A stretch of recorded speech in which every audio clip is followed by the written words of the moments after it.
শুনছি এই ঘটনাটা সত্য কিনা তাও জানি না। একটা ব্যক্তি পরীক্ষা মানে একটা টিচার ওই যে পরীক্ষার পরে খাতা দেখে। এখন বেশি টিচাররা রাতে দেখে, যখন রাতে ফ্রি হয় তখন দেখে, আস্তে আস্তে রিল্যাক্সে দেখে। তখন ওই টিচার ওই পরীক্ষার খাতা দেখতেছে এবং তার কি ঘুমের একটা ভাব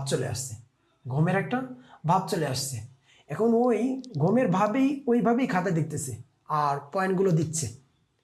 এখন একটা ব্যক্তি পরীক্ষার মার্ক বা পাস মার্ক হলো 33, এইখানে সে পরীক্ষার অ্যান্সার দিয়ে আসছে 20, সে বাসায় এসে ফেল বলছে। এখন সে জানে আমার এই সাবজেক্টটা ফেল আসবে।